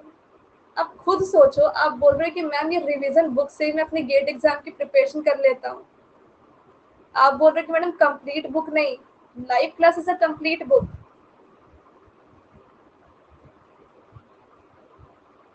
क्योंकि हो सकता है कि लाइव क्लास में एक ऐसा स्टूडेंट ने डाउट पूछ लिया जो वो डाउट आपने कभी सोचा ही नहीं था। समझ रहे हो इस बात को। लाइव क्लास में हो सकता है कि आपके माइंड में कोई डाउट नहीं आया, बट एक बहुत ही अच्छा और टैलेंटेड बच्चा है और उसके माइंड में वो डाउट आ गया, तो जहां उसकी सोच शुरू होती है वहां पे आपकी खत्म होती है। तो उसको सिंक्रोनाइज करना भी जरूरी है, आपको उसकी सोच से अपनी सोच को मैच करना है कि हाँ इसने ऐसा कैसे सोच लिया, या हाँ ऐसा भी हो सकता है। ये चीजें आपको लाइव क्लासेस सिखाएंगी, रिकॉर्डेड वीडियोस में ये सब सीखने को नहीं मिलेगा। रिकॉर्डेड वीडियोस एक रिवीजन बुक है, और अगर आप रिवीजन बुक से अपनी प्रिपरेशन को कंप्लीट करने की कोशिश करोगे तो आप क्या करोगे, क्या करोगे यार। रिवीजन बुक में तो चीजें छोटी सी होती हैं और छोटी सी चीजें पढ़ करके गेट एग्जाम कैसे क्रैक करोगे। कंप्लीट बुक पढ़ो ना, कंप्लीट अंडरस्टैंडिंग लो, कंप्लीट अंडरस्टैंडिंग सिर्फ लाइव क्लास ही दे सकती है। एक और जो सबसे बड़ी प्रॉब्लम है रिकॉर्डेड वीडियो में, लाइव क्लास में क्या होता है कि जब कोई एजुकेटर आपको कंसेप्ट कवर करवाता है उसके बाद वो आपको क्वेश्चंस प्रैक्टिस करवाता है, और वो पहले ये कोशिश करता है कि वो आपको क्वेश्चन दिखाएगा और आप उसको सॉल्व करोगे, और उसके बाद वो आपको सोल्यूशन दिखाता है। रिकॉर्डेड वीडियो में क्या करते हैं स्टूडेंट, सुनो। रिकॉर्डेड वीडियो में भी एजुकेटर ने कंसेप्ट को पढ़ाया, स्टूडेंट ने भी पढ़ा, क्वेश्चंस प्रैक्टिस करने के लिए दिया एजुकेटर ने रिकॉर्डेड में भी। उस बच्चे ने क्या किया, ये रिकॉर्डेड वीडियो में जल्दी जल्दी टाइम खत्म करो यार, बहुत टाइम हो रहा है, इतना क्यों बैठ के देखूं मैं। वो क्वेश्चन खुद प्रैक्टिस नहीं करेगा, वो वीडियो आगे बढ़ा देगा और वीडियो आगे बढ़ा करके वो देखेगा कि इस एजुकेटर ने जो सोल्यूशन बताया वो डायरेक्ट मैं देख लेता हूँ, मैं क्यों खुद सॉल्व करूँ, कौन सा एजुकेटर मुझे मारेगा पकड़ करके, लाइव क्लास थोड़ी ना है, रिकॉर्डेड देख रहा हूँ, सोल्यूशन मैं खुद क्यों करूँ, वीडियो आगे बढ़ाए सोल्यूशन दे। इस टाइप के जो स्टूडेंट्स होते हैं, कान खोल करके सुनना, इस टाइप के जो स्टूडेंट्स होते हैं ना, वो कभी कुछ नहीं सीख सकते जब तक तुम खुद ट्राई नहीं करोगे। यहाँ पे ट्राई वर्ड जो है ना वो मर चुका होता है, ट्राई की डेथ हो गई होती है रिकॉर्डेड वीडियो में, कोशिश की डेथ हो जाती है रिकॉर्डेड वीडियो में, क्योंकि रिकॉर्डेड वीडियो में बंदा अपने आप को शेयर समझने लग जाता है। वो बोलता है कि यार लाइव क्लास थोड़ी ना है, मैं रिकॉर्डेड देख रहा हूँ, वीडियो को आगे बढ़ाओ, और आगे बढ़ा बढ़ा करके कंसेप्ट भी खा जाता है बीच में। वीडियो को आगे बढ़ाने के चक्कर में, टाइम को सेव करने के चक्कर में, इनको टाइम की बड़ी लगी पड़ी होती है। जो रिकॉर्डेड वाले होते हैं ना, उनको लगता है कि यार टाइम को बस जल्दी जल्दी सेव कर लो कैसे भी। और लाइव क्लास में क्या होता है, टाइम थोड़ा सा जाता है पर जिंदगी में टाइम सेव हो जाता है, करियर में टाइम सेव हो जाता है।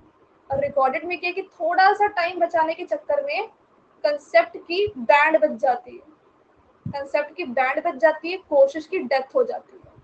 बंदा कोशिश नहीं करना चाहता ना, उसको अपॉर्चुनिटी नहीं, उसकी भी गलती नहीं है, रिकॉर्डेड वीडियो देख रहा है, उसको कोशिश करने की अपॉर्चुनिटी मिलेगी तभी तो वो बंदा कोशिश करेगा।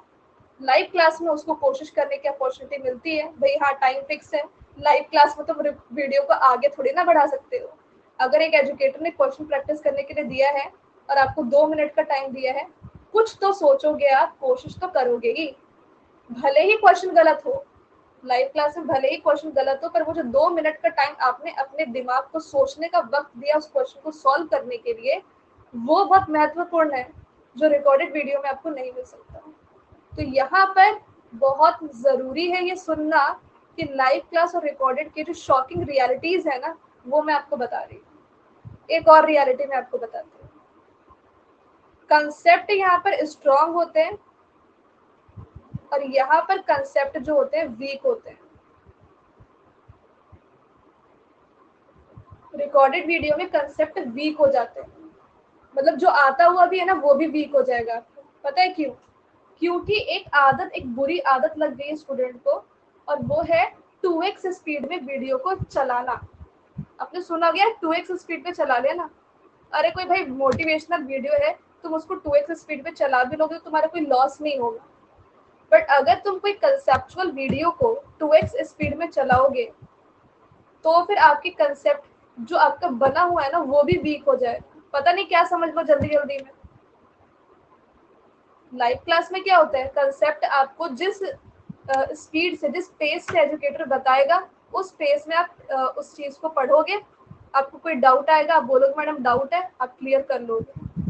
बट रिकॉर्डेड वीडियो में आपको टाइम बहुत सेव करना है, 2x स्पीड पे चला करके जल्दी जल्दी जल्दी जल्दी, क्या समझ में आया, कुछ फर्क नहीं पड़ रहा, बस पढ़ रहे हैं। अरे पढ़ रहे हो, समझ में भी आ रहा है कि नहीं आ रहा, ये तो देख लो। तो this is the difference between live class and recorded. और ये मैं इसलिए बता रही हूँ because most of the students जो भी यहाँ पे कोचिंग को ज्वाइन किए हुए हैं वो लाइव क्लास पे फोकस करना अभी से स्टार्ट कर दें, क्योंकि अगर आपने अभी भी रिकॉर्डेड वीडियो की लत नहीं छोड़ी, अभी भी आप एडिक्टिव हो रिकॉर्डेड वीडियो से, तो आप समझ लीजिए आपको कितना लॉस आगे चल करके होने वाला है। अगर आप रिकॉर्डेड वीडियो को फिर भी देखना चाहते हैं तो उसका सही तरीका क्या है, how to watch recorded video in correct way is what, आप रिकॉर्डेड वीडियो देखो, ठीक है, बट जब डाउट क्लियरिंग सेशन हो, हर एक कोचिंग सेशन में डाउट क्लियरिंग सेशन होता है, जैसे अनअकैडमी में भी है कि every 4th session is doubt, आप रिकॉर्डेड वीडियो देखो, पर डाउट क्लियरिंग सेशन के टाइम पे आप लाइव आओ और अपने डाउट को क्लियर करो। कम से कम इतना करो यार। और रिकॉर्डेड वीडियो अगर देख रहे हो तो उसको 2x स्पीड पे मत चलाओ। रिकॉर्डेड वीडियो अगर आप देख रहे हो तो आप एक टाइम बांध लो रिकॉर्डेड वीडियो को देखने का भी, ताकि आपकी चीजें प्रोक्रेस्टिनेट ना हो। जैसे लाइव क्लास की टाइमिंग 6 बजे, हो सकता है कि 6 बजे आपका जॉब होता हो या कुछ भी हो, आप नहीं देख पा रहे हो, बट आप 7 बजे फ्री हो रहे हो, तो आप उसी क्लास को 7 बजे रिकॉर्डेड देख लो और डेली टाइम बांध लो कि मुझे 7 बजे देखना है एट एनी कॉस्ट। और आप उस रिकॉर्डेड वीडियो को स्किप मत कीजिए, स्किप मत कीजिए। क्वेश्चंस अगर प्रैक्टिस करने के लिए एजुकेटर ने दिया है, आप वीडियो को पॉज करके आप भी प्रैक्टिस कीजिए। Like imagine that you are watching it as a live class, ठीक है? Because this is the opportunity that you have missed because of your personal emergency and the opportunities of live classes. But make it live na, recorded को make it live. Don't make it like foolish 2x speed पे चलाना, question खुद से practice नहीं करना, मत करो ऐसे। ओके, रिकॉर्डेड वीडियो देख करके भी गेट एग्जाम क्रैक किए स्टूडेंट्स ने, पर ये तरीका उन्होंने फॉलो किया, ठीक है? तो अभी तक जो मैंने टिप्स एंड ट्रिक्स बताए 5 ही बताए, अभी रिमेनिंग 5 हैं, तो सुन लेते हैं उसको भी। From where to practice. भाई मैम आपने बताया कि मंडे टू फ्राइडे हमें नए कंसेप्ट पढ़ना है, प्रॉपर नोट्स बनाने हैं, डेली रिवाइज करना है, डीपीपी करनी है, गेट पीवाईक्यू सॉल्व करने हैं, उसमें से 15 अगर लेट सपोज सही तो 5 जो गलत हुए, उस डिफिकल्ट कंसेप्ट को ईजी बनाने के लिए स्टेप बाय स्टेप उस कंसेप्ट को पढ़ना है, और जो भी गलती हुई है उसको मिस्टेक बुक में लिखना है।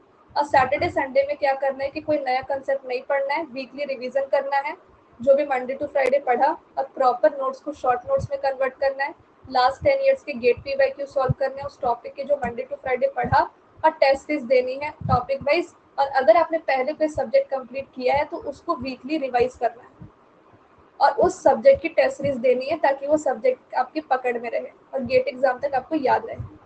यहाँ तक मैंने आपको बताया, बट आपको प्रैक्टिस कहाँ से कर सकते हो, आप प्रैक्टिस कहाँ से कर सकते हो?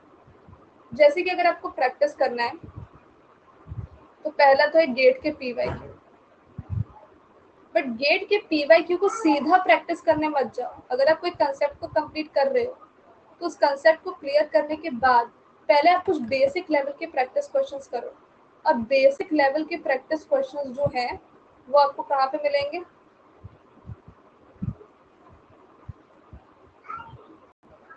आप कोई बुक परचेस कर सकते हो, बट आई विल सजेस्ट कि अगर आप मेरे क्लासेस को ज्वाइन करते हो तो मैं वहाँ पे डेली प्रैक्टिस प्रॉब्लम देती हूँ जस्ट आफ्टर क्लास, उस टॉपिक का जो टॉपिक मैंने कंप्लीट करवाया in a WhatsApp group. In case अगर आप अनअकैडमी प्लस सब्सक्राइबर हैं तो आप भी उस व्हाट्सएप ग्रुप का हिस्सा बन सकते हैं इस नंबर पे मैसेज करके। बस उसका कंडीशन ये है कि जो भी मेरे क्लासेस में डेली लाइव आता है प्लस पे, वही इस ग्रुप में ज्वाइन होता है। तो डेली प्रैक्टिस प्रॉब्लम मैं जस्ट आफ्टर द क्लास देती हूँ।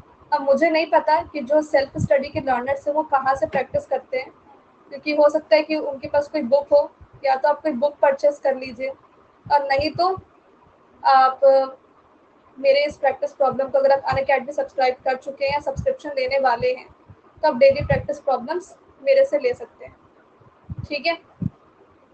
और अनअकैडमी पे क्या है कि एक प्रैक्टिस सेक्शन भी है।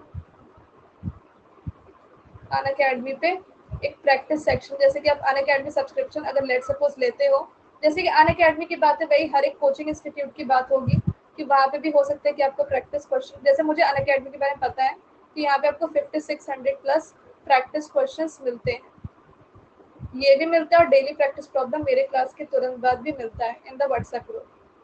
ये आपके बेसिक लेवल के प्रैक्टिस क्वेश्चंस होते हैं। इसके बाद आप गेट के पीवाईक्यू को सॉल्व करो लास्ट 10 ईयर्स के, और उसके बाद आप टेस्ट सीरीज को, ठीक है? तो इस तरीके से आप प्रैक्टिस कर सकते हो, ठीक है? और कुछ जो स्टैंडर्ड बुक्स होती है ना, उसमें भी प्रैक्टिस क्वेश्चंस होते हैं, तो आप स्टैंडर्ड बुक्स अगर भी परचेस करते हैं, इनकेस आपने कोचिंग ज्वाइन नहीं की है, तो उसके पीछे भी क्वेश्चंस आपको प्रैक्टिस करने के लिए मिल जाएंगे।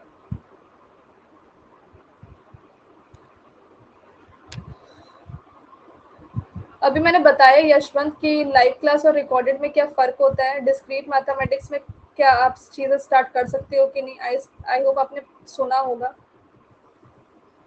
अब 7th जो है वो प्रॉपर नोट्स है कि ठीक है मैम प्रॉपर नोट्स बनाने कैसे बनाने हैं, कितना टाइम लगना चाहिए प्रॉपर नोट्स बनाने में, कब कब बनाना है प्रॉपर नोट्स, सबका बनाना है या छोड़ दूँ चलेगा क्या, तो वो भी मैं आपको बता देती हूँ। जैसे कि आज के दिन आपने एक टॉपिक पढ़ा, लेट सपोज आपने पढ़ा परम्यूटेशन एंड कॉम्बिनेशन, ये टॉपिक आपने पढ़ा आज आपने पढ़ा, 1 घंटे का लेक्चर हुआ बहुत ही मजेदार।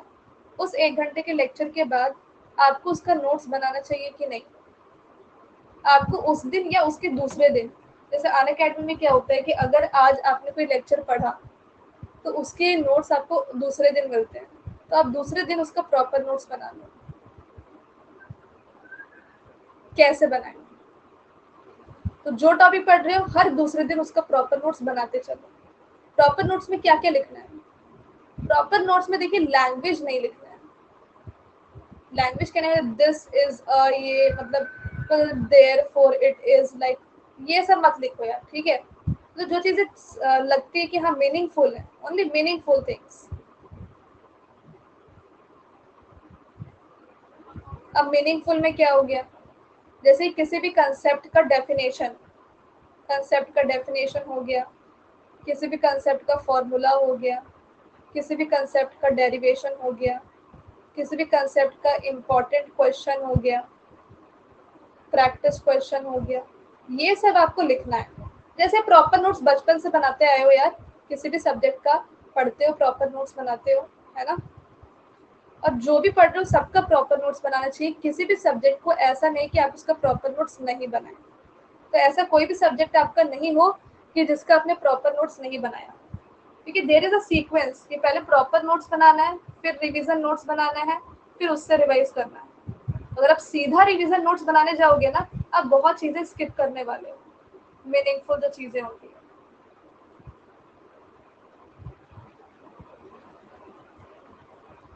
ठीक है,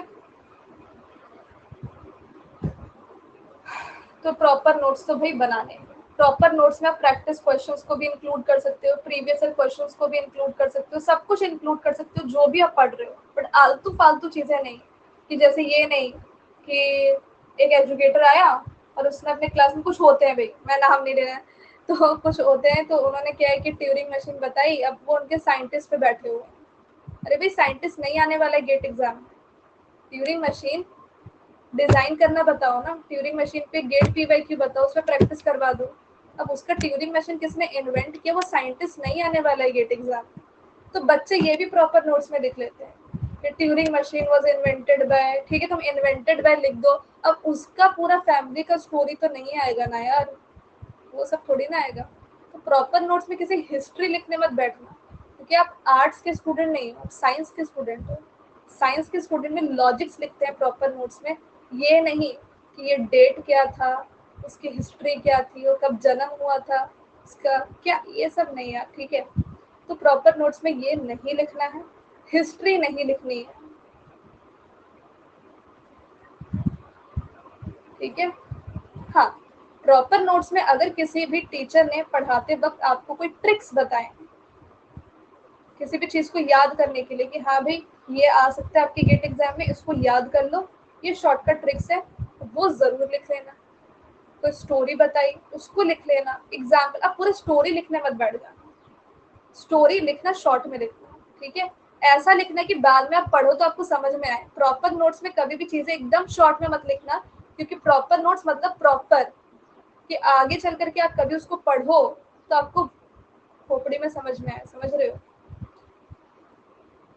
तो प्रॉपर नोट्स में जो भी आप चीजें पढ़ रहे हो, concept, practice question, formula, derivation, numerical problem, theoretical question, previous year question, everything, then short notes. Short notes में चीजें अब शॉर्ट होंगी, सिर्फ इम्पॉर्टेंट, सिर्फ इम्पॉर्टेंट, ठीक है, ओनली इम्पॉर्टेंट थिंग्स, लाइक कोई फॉर्मूला है, लाइक कोई नोट पॉइंट्स है, लाइक कुछ ट्रिक है, लाइक कोई डायग्राम है बहुत इंपॉर्टेंट सा, सारे डायग्राम नहीं, इंपॉर्टेंट वाले। कोई इंपॉर्टेंट क्वेश्चन भी है वो भी आप लिख सकते हो। कोई इंपॉर्टेंट कंसेप्ट है, हाँ भाई ये कंसेप्ट आ सकते हो। तो ये चीजें आपको लिखनी है। अब लेट सपोज मान लीजिए कि आपका प्रॉपर नोट्स जो है वो 100 पेजेस का बना और आप इस प्रॉपर नोट्स को शॉर्ट नोट्स में कन्वर्ट करोगे तो वो कितने पेजेस का बनना चाहिए? मैक्सिमम 20 पेजेस का, 1/5। तो जो शॉर्ट नोट्स होनी चाहिए वो आपके प्रॉपर नोट्स का 1/5 होना चाहिए मैक्सिमम। वो भी अगर आप उससे और छोटा बना सकते हो तो और भी अच्छा है, ठीक है। तो ये लॉजिक आपको फॉलो करना है शॉर्ट नोट्स और प्रॉपर नोट्स के बीच में। नेक्स्ट यहाँ पर है रिवाइज ऑलरेडी कंप्लीटेड सब्जेक्ट्स। तो जो सब्जेक्ट्स आपने कंप्लीट ऑलरेडी कर लिए हैं,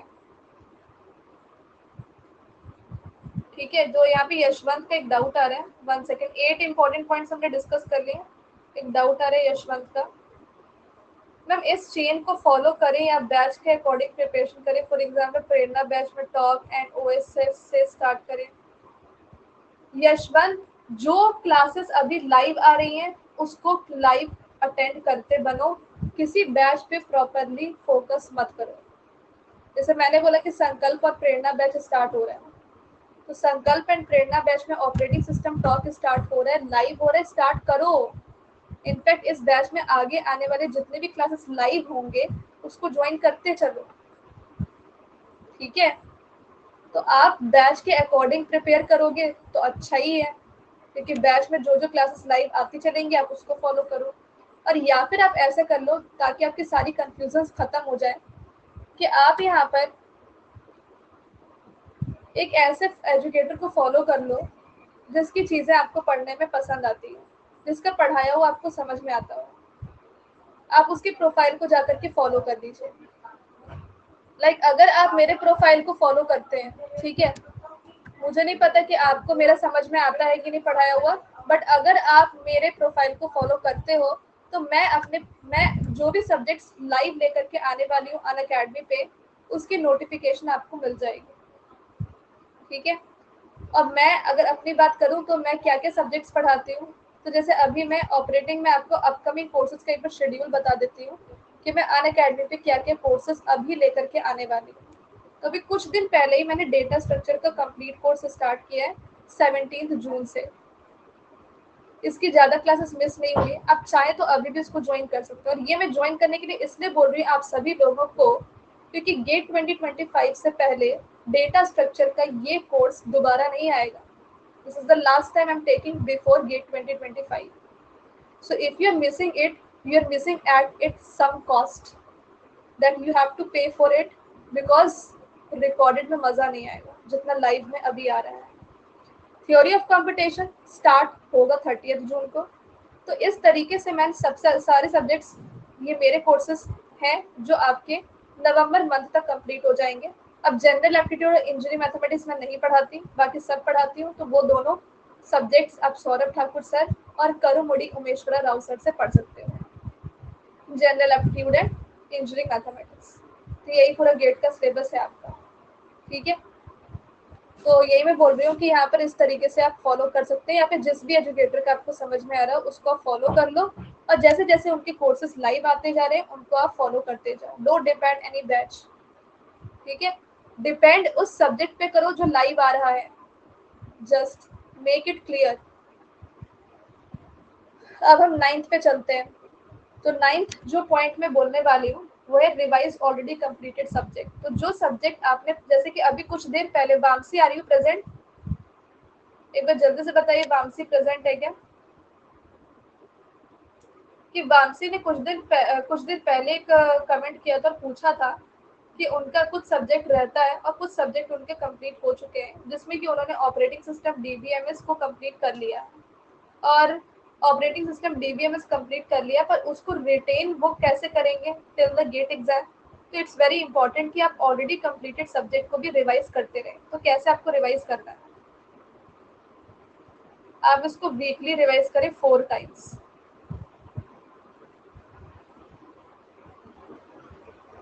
जैसे कि आपका ये सब्जेक्ट खत्म हुआ जून मंथ में, ठीक है, तो अब आप इसको जुलाई के हर एक वीकेंड में रिवाइज करो ऑपरेटिंग सिस्टम को, DBMS को। 1 महीना तक आपने ऐसे रिवाइज किया 4 टाइम्स, फिर आप बाई वीकली रिवाइज करो, यानी कि 1 महीने में सिर्फ 2 बार।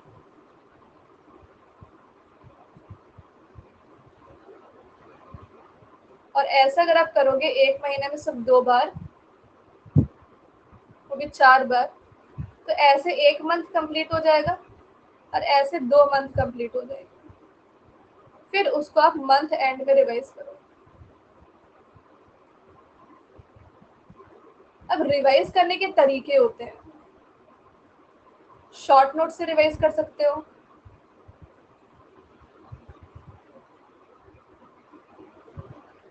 ठीक है, फिर आप प्रैक्टिस करके रिवाइज कर सकते हो, आप टेस्ट सीरीज दे करके रिवाइज कर सकते हो। 3 तरीके रिवाइज करने के। तो आप ऑल्टरनेट करना, जब आप वीकली रिवाइज करोगे 4 टाइम्स, तो पहली बार में आप शॉर्ट नोट से रिवाइज करना, दूसरी बार में आप प्रैक्टिस से रिवाइज करना, तीसरी बार में आप टेस्ट सीरीज से। फिर ये लूप आपका चलता रहेगा, short notes practice test series, short notes practice test series, ऐसा ऐसा करके आपको लूप में ये चीजें करनी है। मंथ एंड रिवीजन आपको तब तक करना है जब तक कि गेट एग्जाम नहीं आ जाता। इस तरीके से आप उस पर्टिकुलर सब्जेक्ट को याद रख पाओगे जो सब्जेक्ट आपने ऑलरेडी कंप्लीट कर लिया है, ठीक है। Now test series. अब मैं यहाँ पे उस टेस्ट सीरीज की बात कर रही हूँ जो फुल लेंथ वाले होते हैं, but talking about topic wise test series, subject wise test series, तो उसकी भी बात करेंगे।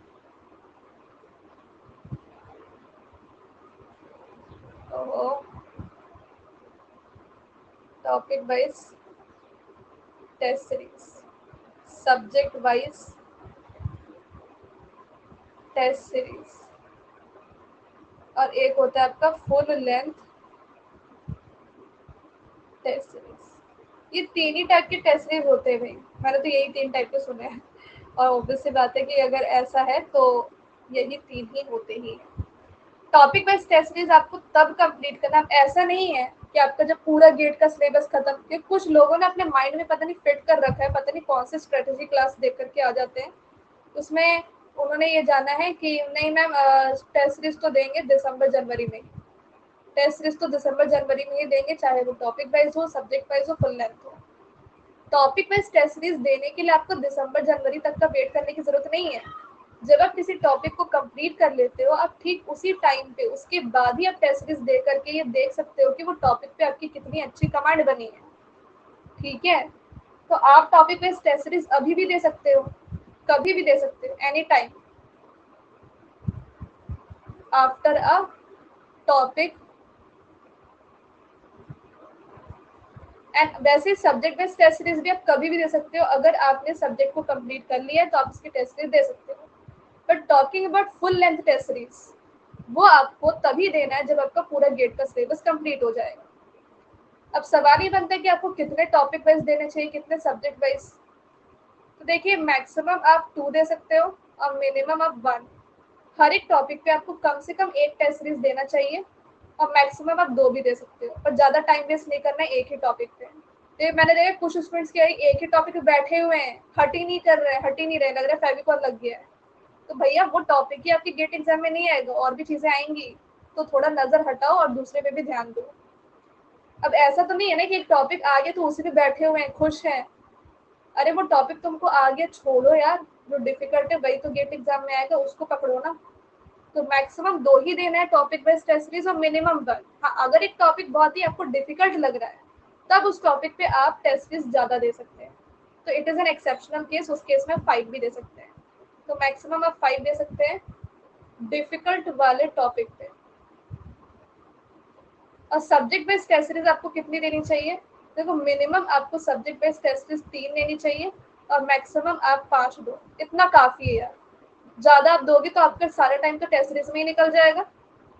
Full length test series minimum 15, maximum 30। 50 test series नहीं देना है बैठ के। मैंने देखे कुछ स्टूडेंट जो 50 टेस्ट सीरीज देते हैं, सारा प्लेटफॉर्म का टेस्ट सीरीज ज्वाइन कर लेंगे और 50 टेस्ट सीरीज देने लगेंगे और एनालाइज करना है नहीं। तो टेस्ट सीरीज देने का सही तरीका क्या होता है कि आप टेस्ट सीरीज दो और आप क्वेश्चन को ट्राई करो। अगर वो क्वेश्चन आपको आता है तो ही आप उसको सॉल्व करो, और अगर नहीं आता तो उसको स्किप करके नेक्स्ट क्वेश्चन पे जाओ। लास्ट में थोड़ा टाइम मिलता है तो वो क्वेश्चन जो सॉल्व नहीं हो पाया था उसको रीट्राई कर सकते हो। तो what is the correct way to give test series?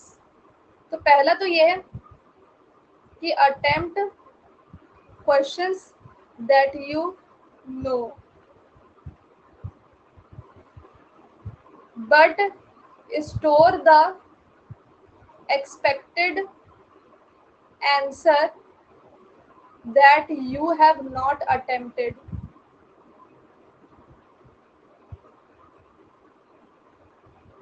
आप वही क्वेश्चन करो जो आपको आता है, क्योंकि टेस्ट सीरीज में नेगेटिव मार्किंग होती है और आप इसको गेट एग्जाम की तरह व्यू कर रहे हो, तो आप इसको गेट एग्जाम की तरह ही सॉल्व करोगे ताकि आपकी नेगेटिव मार्किंग ना लगे। बट जो क्वेश्चन आपको लग रहा है कि यार ये इसका आंसर होना तो चाहिए पर डर लग रहा है नेगेटिव मार्किंग तो ना लग जाए, इसलिए जो क्वेश्चन आपने अटेम्प्ट नहीं किए पर आपको लग रहा था कि इसका आंसर ये होना चाहिए, तो वो आप स्टोर कर लो अपने रफ कॉपी में, ताकि जब आप टेस्ट सीरीज को एनालाइज करो तो आप ये जान सको कि जो आपने अंदाजा लगाया था वो सही था कि नहीं।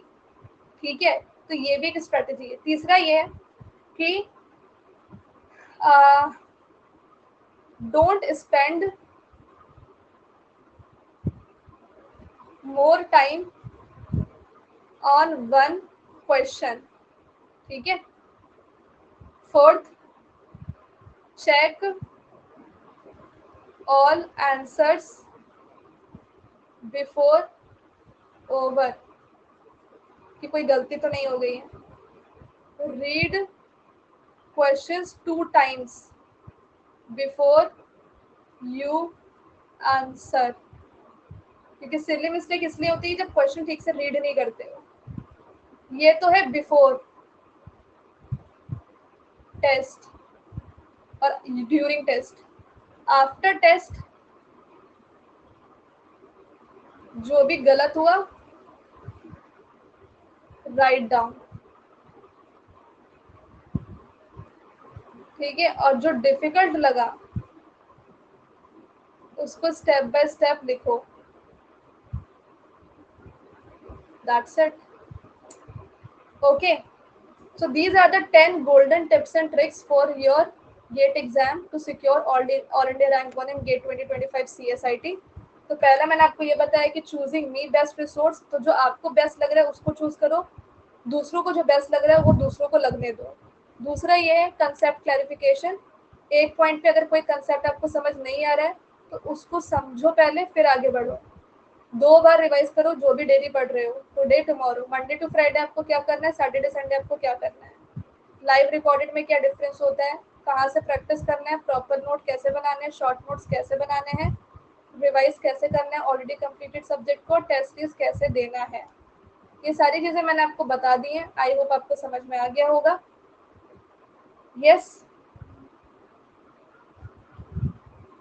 देखिए बैच का जो कोर्स वाइज शेड्यूल है वो आपको परसों मिल जाएगा। यशवंत एक यूट्यूब क्लास में ओरिएंटेशन सेशन होगा, तो वहाँ पे मैं आपको ये चीज़ें शेयर करूँगी। ठीक है, तो हाँ, one more thing before we end this class, जो मैं आपको बताना चाहती हूँ वो ये है कि अगर आप अनअकैडमी सब्सक्राइब करते हो तो मेरा फुल सपोर्ट आपके साथ रहेगा।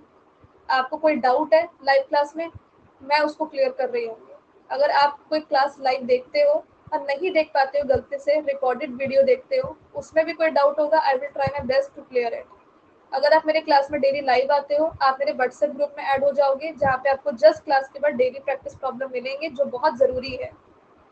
और तीसरी बात कि अगर आप मेरे लाइव क्लासेस में आते हो तो वो आप मेरी जिम्मेदारी है। फिर आपकी डिसिप्लिन तो 100% मेंटेन होगी कि मैंने लगा के रखी हुई है सभी की, कि भैया लाइव क्लास में डेली आओगे तभी तुम मेरे व्हाट्सएप ग्रुप में रह पाओगे और तभी तुमको डीपीपी मिल पाएगी। तो ये बात तो है भाई।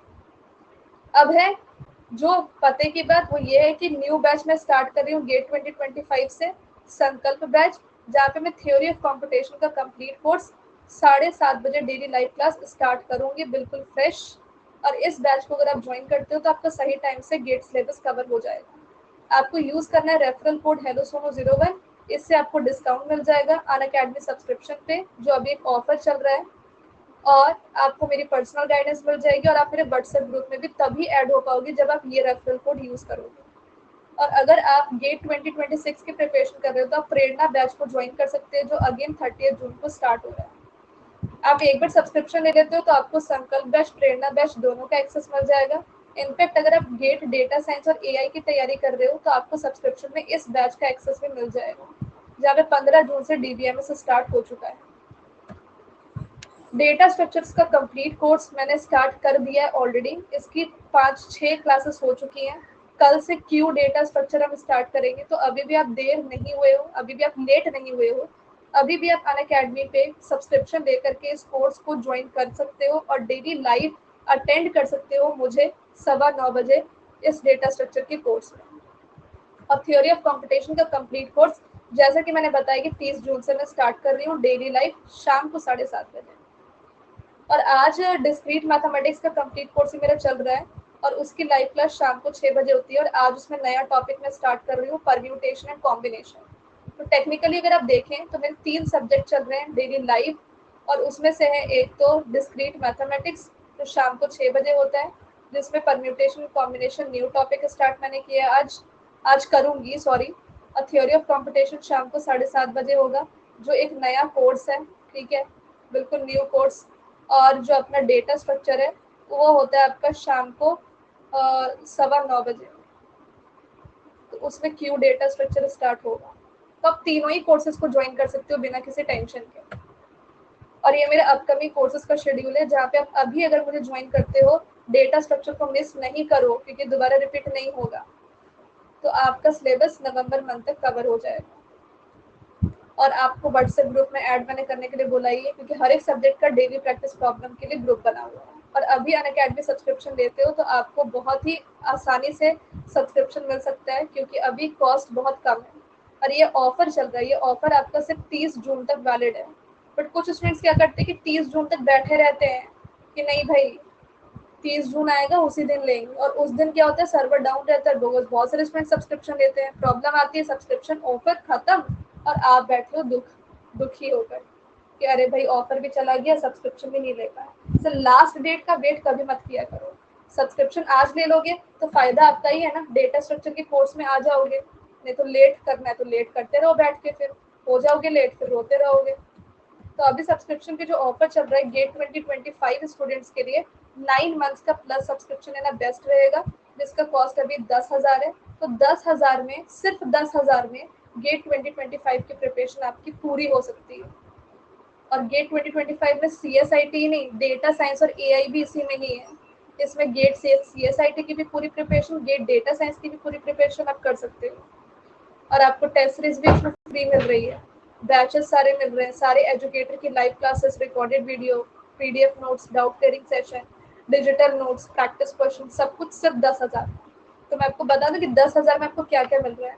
ये प्रैक्टिस क्वेश्चन मिल रहे हैं, डाउट सपोर्ट सेक्शन मिल रहा है, चैप्टर वाइज कंप्लीट नोट्स मिल रहे हैं, सारे सब्जेक्ट की टेस्ट सीरीज मिल रही है, और सारे एजुकेटर की लाइव क्लासेस मिल रही है, वो बैचेस मिल रहे हैं, रिकॉर्डेड वीडियो, PDF नोट्स सारे एजुकेटर के, और डाउट क्लियरिंग सेशन भी सारे एजुकेटर के, सिर्फ 10,000। गेट CSIT का भी और गेट डेटा साइंस और AI का भी। और अगर आप 1 साल का प्लस लेते हैं तो 1 साल तक आपको ये सारे बेनिफिट्स होंगे, जो सिर्फ 12,000 का है। 12 मंथ्स 12,000 सिंपल। तो ये गेट 2025 के लिए सही रहेगा। और अगर आप गेट 2025 के बाद PSU एग्जाम की तैयारी करना चाहते हो तो उसके लिए भी ये बेस्ट है। और अगर आप गेट 2026 की प्रिपरेशन करना चाहते हो तो 2 साल का सब्सक्रिप्शन 18,000। और अगर आप गेट 2027 की तैयारी करना चाहते हो तो उसके लिए 3 साल का प्रिपरेशन आप लो, दैट इज 21,000। बहुत ही कम कॉस्ट। 3 इयर्स का सब्सक्रिप्शन सिर्फ 21,000, यानी कि 1 साल का 7,000, और पर मंथ का तो 500 रख लो फिर। तो जल्दी से सब्सक्रिप्शन लीजिए, यूज कीजिए रेफरल कोड HELLOSOMO01 ताकि आपको डिस्काउंट मिल जाए और मेरी पर्सनल गाइडेंस, और आप मेरे व्हाट्सएप ग्रुप में भी ऐड हो जाए। ओके, मिलते हैं फिर नेक्स्ट सेशन में। Thank you so much. और ऐसे लास्ट ईयर के रैंकर्स हैं फॉर द वेरिफिकेशन कि अनअकैडमी के लर्नर्स का क्या हिस्ट्री रहा है। तो 7 ranker secured all India rank 1। अगर आपको सिर्फ टेस्ट सीरीज चाहिए तो वो भी अवेलेबल है, पर ये वैसे फ्री है प्लस सब्सक्रिप्शन के साथ। और आइकॉनिक के साथ भी। प्लस और आइकॉनिक में फ़र्क यही है कि प्लस के सारे एडवांटेज आइकॉनिक में हैं, पर आइकॉनिक में आपको प्रिंटेड बुक्स भी मिलते हैं और पर्सनल कोच भी मिलता है, जो प्लस में नहीं। That's it.